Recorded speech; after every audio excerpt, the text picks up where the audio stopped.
Babaji Netralaya I hospitals లో ఇప్పుడు LASIK లేదా పీఆర్కే సర్జరీ ఒక్కో కంటికి కేవలం 7,999 రూపాయలు మాత్రమే. లాసిక్ లేదా పీఆర్కే ఎవాల్యుయేషన్ ఉచితం. శ్రావణ మాసంలో వరలక్ష్మి వ్రతానికి ఎంత సిగ్నిఫికెన్స్ ఉందో చాలా మంది మహిళలు మంగళగౌరి వ్రతాన్ని కూడా చేసుకుంటూ ఉంటారు. మంగళగౌరి వాయనాలు ఇస్తూ ఉంటారు. సో మరి మంగళగౌరి వ్రతం ఏమిటి, దాని కథ ఏమిటి, దాని యొక్క పూజా విధానం ఏంటి అడిగి తెలుసుకుందాం. వాస్తు మరియు జ్యోతిష్య శాస్త్ర నిపుణులు దారా జయరామకృష్ణ శాస్త్రి గారు ఉన్నారు, వారిని అడిగి తెలుసుకుందాం. అయ్యా నమస్కారం. నమస్కారం అమ్మ. మంగళగౌరి వ్రత విధానం. ఈ మంగళగౌరి వ్రతం అనేది భోగమోక్షాదులనే కాదు, ఐహికంగా ఆయుష్ని కూడా వృద్ధి చేయగలిగించేటువంటి అతి గొప్ప వ్రతాలలో మంగళగౌరి వ్రతం ఒకటి. ఇది ఇంటి ఆచారాన్ని బట్టి ఆచరించే వ్రతంగా చాలా కాలం నుంచి జరుగుతూ ఉన్నది. కొంతమంది విడిగా కూడా మంగళగౌరి అమ్మవారి పూజగా చేసుకుంటూ ఉంటారు. ఈ వ్రతం వేరు, పూజ వేరు. ఈ మంగళగౌరి వ్రతం అనేది పైనుంచి వచ్చేటువంటి అనుచారంగా వచ్చేటువంటి ఆచరించే విధానాన్ని బట్టి కుటుంబానికి ఒక పద్ధతి, కుటుంబానికి ఒక తీరుగా మారుతూ ఉంటుంది. అత్తగారు ఇంటి వాళ్ళకి మంగళగౌరి వ్రతం చేసే అలవాటు లేకపోతే మనం కూడా చేయక్కర్లేదు అనేటువంటిది ఒక నియమం ఉన్నదండి. ఈ మంగళగౌరి వ్రతాన్ని మంగళగౌరి పూజగా అందరూ చేయవచ్చు, ఆచారంతో నిమిత్తం లేకుండా. మంగళగౌరి వ్రతం పెళ్ళైన దగ్గర నుంచి 5 సంవత్సరాలు చేసి వాయనం ఇస్తారు. ఇది మంగళగౌరి వ్రతం. మంగళగౌరి పూజ చక్కగా అమ్మవారిని పసుపుతో గౌరీదేవిని చేసి, ఒక గణపతి స్వామి వారిని చేసి, ఆ గణపతి స్వామి వారిని ఒక చిన్న పళ్ళెంలో బియ్యం పోసి, చిన్న పళ్ళెంలో ఆ స్వామివారికి గణపతి నిర్విఘ్నంగా ఉండడం కోసం గణపతి స్వామి వారికి పూజ చేస్తారు.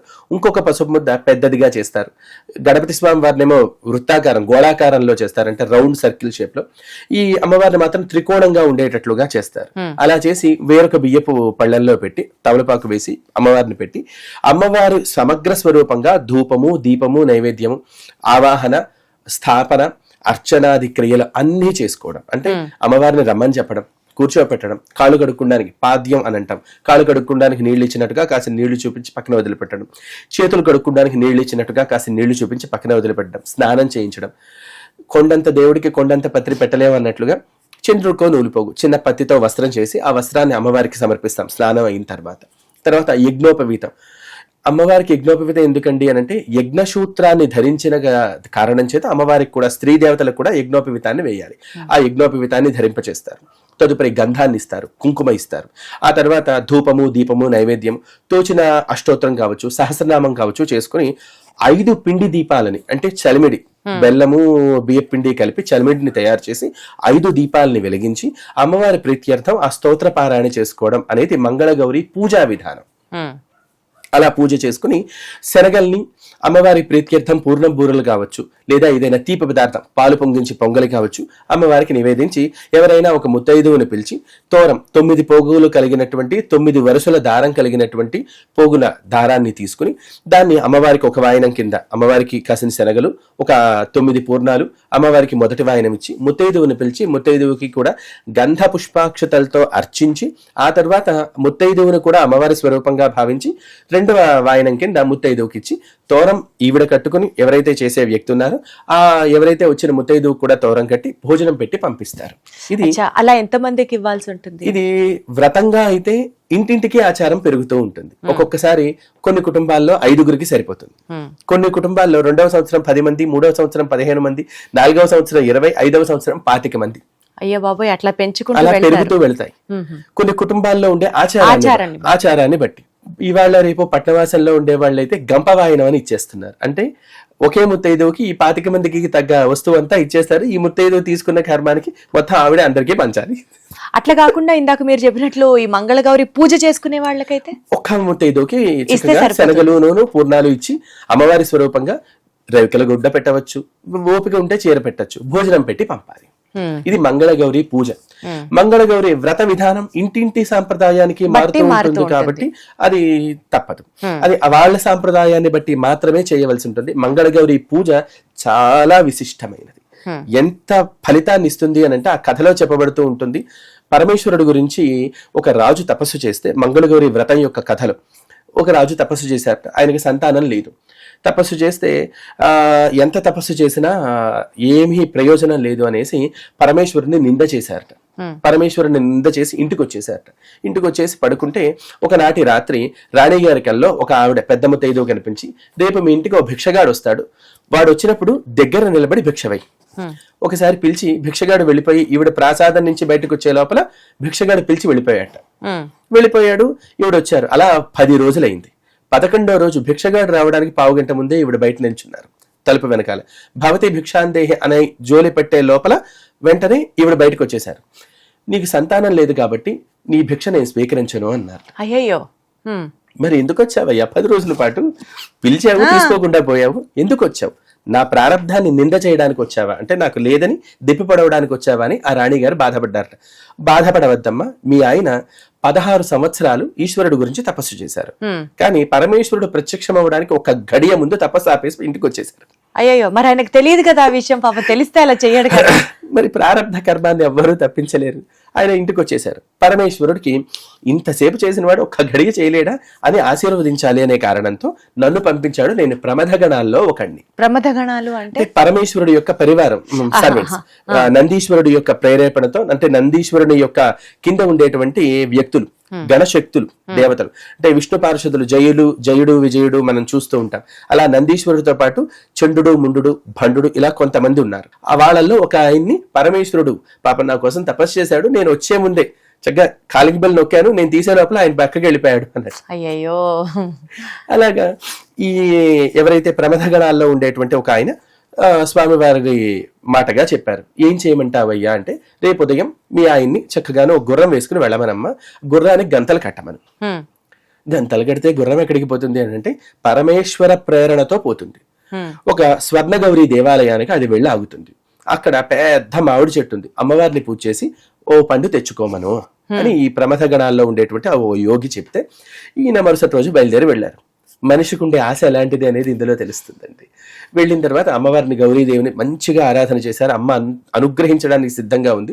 వెంటనే ఆ మామిడి చెట్టు దగ్గరికి వెళ్తే మిగల ముగ్గి చక్కగా ఉన్న మామిడి పళ్ళు, పెద్ద పెద్ద మామిడి పళ్ళు ఒకటి కదా తీసుకోమన్నది. ఆయన 52 పళ్ళు తీసుకున్నారు. అసలు 52 పళ్ళు తీసుకుని 52 పళ్ళు తీసుకుని అమ్మవారి దగ్గరికి వచ్చి అమ్మ వెళ్ళొస్తాను అంటే అమ్మవారి కోపం వచ్చింది. నేను ఒక్కటే ఇస్తానన్నా, నువ్వు 52 తీసుకున్నావు, దీనిలో సగం దానిలో సగం చేసి నీకు కేవలం 9 సంవత్సరాల ప్రమాణం బతికి ఉండేటువంటి పిల్లవాడు పుడతాడు పరమేశ్వరుడు యొక్క శాపం కారణంతో. అదేమిటమ్మా, స్వామికి తపస్సు చేశాను, 16 ఏళ్ళు కదా నేను తపస్సు చేసింది, 16 ఏళ్ళైనా కనీసం పిల్లాడు లేకపోతే ఎలాగా అంటే, నేను చేయగలిగింది లేదయ్యా, నువ్వు నన్ను అర్చించి ఆరాధించావు చాలా ప్రీతిగా, కానీ పరమేశ్వర తిరస్కారం చేశావు, ఒక్క పళ్ళు తీసుకోవాలి. 52 పళ్ళు తీసుకున్నావు, మిగతా సంతానవతులందరి కడుపు కొట్టినట్టేగా.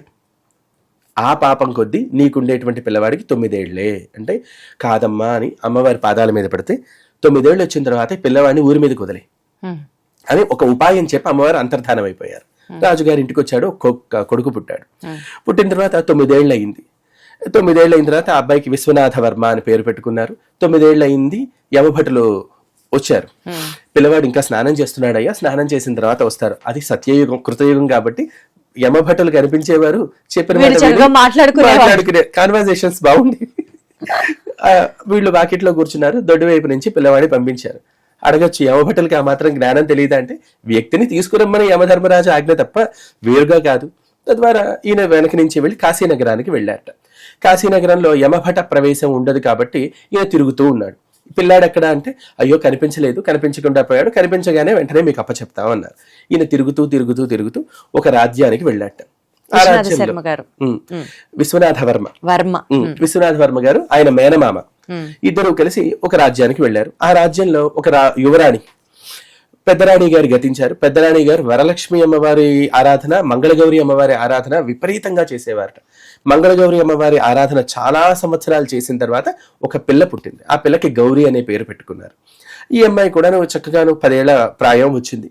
ఈ అమ్మాయికి 10 ఏళ్ల ప్రాయం వచ్చిన తర్వాత తల్లిగారు గతించారు. ఆ రాజుగారు ఇంకో భార్యని, సవితి తల్లిని తీసుకొచ్చారు. ఈ సవితి తల్లి ఈ బిడ్డని తగని 6 ఏళ్లు పెట్టేది. ఇది చూసినటువంటి ఈ విశ్వనాథ వర్మ వాళ్ళ మేనమామ రాజప్రాసాదంలో వాళ్ళ వ్యాహలికి వెళ్ళినప్పుడు కూడా ఈ పిల్ల పని పిల్లలాగా ఉండేదిట. ఎవరు ఏమిటి అని అంటే, దాసీజనం చేత తెలుసుకున్నవాడే, అయ్యో పాపం ఈ పిల్లకి ఏదైనా ఒక జీవితాన్ని ఇవ్వాలి అనేటువంటి కామ్యంతో ఒక పిచ్చివాడిని తీసుకొచ్చి పెళ్లి చేస్తే అసలు గోల వదిలిపోతుందని ఈ సవితి తల్లి ఒక పిచ్చివాడి కోసం తన దూతల్ని, తన దగ్గర పనిచేసే పరిచారికల్ని పంపిస్తే ఈ పిల్లవాడే పిచ్చివాడిగా నటించి వచ్చి పెళ్లి చేసుకున్నాడు. వచ్చి పెళ్లి చేసుకున్న తర్వాత పెళ్ళైపోయింది, చక్కగాను పిల్లాడు పడుకుని ఉన్నారు. మంగళగౌరి అమ్మవారు ఆ పిల్లకి సాక్షాత్కరించింది. నీ తల్లి చేసిన పూజలకి నీ యందు నేను అనుగ్రహించాలి, తద్వారా ఈ అనుగ్రహ కారణంతో నేను నీకు ఒక వరాన్ని ఇస్తాను. ఏమిటి అని అంటే, ఈ రోజు రాత్రి 2వ జాము గడిచేటప్పటికల్లా ఒక పెద్ద కాలనాగు సర్పం వస్తుంది. ఆ సర్పం నీ భర్తను కాటేస్తుంది. కాబట్టి ఆ సర్పాన్ని పట్టి ఒక ఘటంలో కుండలో పెట్టి వాసిన కట్టు, పసుపు రంగు గుడ్డ కట్టు. మరుసటి రోజు ఉదయం నీ పిన్నికి దీన్ని వాయనం కింద ఇవ్వు అని చెప్పారట. వాయనం కింద ఇమ్మన్నారు. ఆ పిల్ల అదే పని చేసింది. ఈ సర్పం బంగారం వజ్రాలు పొదిగిన నగగా మారిపోయింది గౌరీదేవి అనుగ్రహంతో. ఈ రాత్రి కాలంలో ఈ నగగా మారడము, అమ్మవారు చెప్పిన మాట ఇవన్నీ అయిన తర్వాత ఈ పిల్లవాడు లేచి, నేను ఎలాగో చనిపోవలసిన వాడిని, ఈ పిల్లకి వివాహం అయ్యింది అనేటువంటి పేరైనా ఉంటుంది, కనీసం భర్త ఎక్కడికో దేశాంతరాలు పట్టిపోయాడనైనా సుమంగళిగా ఉంటుంది, నేను చచ్చిపోతే వైధవ్యం వస్తుంది కదా అని ఈ పిల్లవాడు మేనమావతో సహా మళ్ళీ వెళ్ళిపోయాడు. అరెరే, ఈ పిల్ల కష్టాలు మళ్ళీ మొదలు. అప్పటి వరకు సవితి తల్లి చేత కష్టాలు పడ్డ మనిషి తర్వాత భర్త లేడు అనేటువంటి లోక నిందకి వచ్చేసింది. ఇతను వెళుతూ వెళుతూ కొంతకాలం వెళ్ళిన తర్వాత ఈవిడకి ఒక ఆనవాలు, భర్త యొక్క ఆనవాలు ఏమిటంటే 10 ఏళ్ల పిల్ల. 10 ఏళ్ల పిల్లకి ఏం గుర్తుంటుంది? భర్త యొక్క కాలి కడియం మాత్రం ఉందిట. ఈ కాలి కడియం పట్టుకుని రోజు నిత్యాన్నదానం చేస్తూ ఉండేదట. ఇలా తిరిగి తిరిగి తిరిగి 5 ఏళ్ల తర్వాత 7 ఏళ్ల తర్వాత ఆయన మళ్ళీ అదే రాజ్యానికి వస్తే అన్నదానం చేసి కాళ్ళు కడగడం ఈవిడ వ్రతంగా పెట్టుకున్నారు. కాళ్ళు కడిగినప్పుడు ఈ కడియం సరిపోతుందా లేదా అని చూడడం ఆవిడ వ్రతం. ప్రతి సంవత్సరం మంగళగౌరి వ్రతం చేసిందట ఆ అమ్మాయి గౌరీ. ఆ కారణంతో ఈ భర్త తిరిగి వచ్చాడు. తిరిగి వచ్చిన తర్వాత పరమేశ్వరుడికి తెలుస్తుందిగా ఈ భార్యాభర్తలు ఇద్దరు దగ్గర ఉన్నారు కాబట్టి వీడిని చంపేవయ్యా అని మరొక కాలనాగాన్ని పంపించారట. మరి ఆయుష్ లేదు, యమభటులు కూడా వెళ్ళలేకపోతున్నారు ఈవిడ పాతివృత్యాన్ని బట్టి. నువ్వు వెళ్ళి చంపేయని మెడలో ఉండే వాసుకీ సర్పాన్ని పంపించారట. వాసుకీ సర్పాన్ని పంపిస్తే ఈ పతివ్రత లక్షణం కలిగి ఉండేటువంటి గౌరీ అమ్మవారి అనుగ్రహం పొందినదయ్యి ఆ సర్పాన్ని పట్టుకుని వదలలేదు. చంపడానికి వచ్చిన పావుని చంపి నన్ను చంపేయి, ఆయన వదిలేయని ఈ చేత్తో పట్టుకున్న విధానానికి లేదా ఆమె పాతివ్రత్య ధర్మానికి ఆ నాగు విలవేలలాడిపోయిందిట. పరమేశ్వరుడు పార్వతీదేవి కదిలి వచ్చారు మారువేషంలో. ఇది మా ఆమెనండి, కాస్త మాకు ఇచ్చేసేయండి అంటే, నా భర్తను చంపడానికి చూసింది కాబట్టి నేను పట్టుకున్నా అంటే, పార్వతీదేవి ఈ అమ్మాయికి దీర్ఘ సౌమంగళ్యాన్ని ఇస్తానని ఏదైనా మూలికో పసరో ఇస్తే అప్పుడు ఆ పావును వదులుతుంది అని అమ్మవారు స్వామివారికి వ్యతిరేకంగా సాక్ష్యాన్ని ఇప్పించి అప్పటికప్పుడు ఆ భర్తని బ్రతికించి యోగ్యవంతంగా చేసింది. అంత పావును వదిలేసిన తర్వాత నిజ రూపంతో సాక్షాత్కరిస్తే ఆవిడ పరమేశ్వరుడు అడిగట, ఏమమ్మా నువ్వు ఏం చేశావు? ఇది కాలనాగం, వాసుకీ సర్పం, దేవదానవులు క్షీరసాగర మథనం చేసినప్పుడు పట్టుకున్న పాము, నువ్వు ఇలా పుచ్చుకుని చంపైపోయావు, అది చచ్చిపోయేది, ఏం చేశావు అని అంటే, నాకేమీ తెలియదు, మంగళగౌరి అమ్మవారి వ్రతం చేశాను, ఆ వ్రత ప్రభావమే ఇదంతా. దీర్ఘ సౌమంగళ్యానికి సంబంధించి కానీ పుత్రపౌత్రుల అభ్యున్నతికి కానీ మా అమ్మ చెప్పింది, పెళ్ళైన తర్వాత ఈ వ్రతం చేసుకోమ్మా, నీకు వైధవ్య బాధ రాదు అని. నేను అది నమ్మి చేశాను, నమ్మిన మాట నిలబెట్టింది మంగళగౌరి అమ్మవారు అని అమ్మవారికి ప్రార్థన చేసి అక్కడితో ముగించారు ఈ కథని. అబ్బా అబ్బా అబ్బా, వింటుంటేనే ఎంత బాగుందో. మంగళగౌరి వ్రతం చేసినా ఇంతే ఫలితం ఉంటుంది, మంగళగౌరి పూజ చేసినా ఇంతే ఫలితం దక్కుతుంది. సో ఇది మనం శ్రావణ మాసంలో మంగళవారాల పూట చేసుకోవాలి. మంగళవారాలు మాత్రమే ఈ పూజ చేసుకోవాల్సి ఉంటుంది. ఒక్కసారి పూజ చేసే వాళ్ళకి ఏదో ఒక మంగళవారం మంగళగౌరి పూజ చేసుకోవచ్చు. సో దీనికి కూడా ప్రత్యేకంగా పూజ అయిపోయిన తర్వాత సాయంత్రం మళ్ళీ పిలిచి ఇలా వాయినాలు ఇవ్వడం అలాంటి నియమాలు వ్రతానికి ఉంటుంది తప్ప పూజకి ఆ నియమాలు ఏవి ఉండవు. చక్కగా పొద్దున పూట చేసుకోవాలి. పూజ చేసే వాళ్ళకి కూడా ఆ పూజా విధానంలో ఈ కథ చెప్పబడుతుందా అండి? పూజా విధానంలో కూడా ఈ కథని స్మరించుకోవచ్చు, చాలా మంచిది. అమ్మాయి యొక్క శక్తి నిష్ఠ అనేది ఇందులో తెలుస్తూ ఉంటుంది. అంటే ఆ పూజ చేసేది ఎంత గొప్ప సంకల్పంతో, అంటే భర్త శ్రేయస్సు కోసం అని అనుకుంటూ చేయడంలోనే ఆ పూజకి బోలెడంత శక్తి వస్తుందేమో అని అనిపిస్తుంది. అద్భుతం. అలాగే వరలక్ష్మి వ్రతం కూడా భర్త శ్రేయస్సు కోసం, అలాగే కుటుంబ సౌభాగ్యం కోసమే చేస్తారు. వాస్తవానికి వరలక్ష్మి వ్రతానికి భర్త శ్రేయస్సు కన్నా కుటుంబ క్షేమము, సమాజంలో పేరు ప్రతిష్టలు, ఆ స్త్రీ లేదా ఆ స్త్రీ తర్వాత తన ముందు తరాలు కూడా శ్రేయస్సుగా ఉండడం కోసం చేసేటువంటి వ్రతం వరలక్ష్మి వ్రతం. ఇష్టకామితార్థ సిద్ధి కోసం. ఇది భర్త ఆయుష్, కుటుంబ క్షేమం కోసం చేసేది మంగళగౌరి పూజ. మరి విన్నారు కదండి, మంగళగౌరి పూజకి కానీ మంగళగౌరి వ్రతానికి కానీ ఇంత గొప్పతనం ఉంది.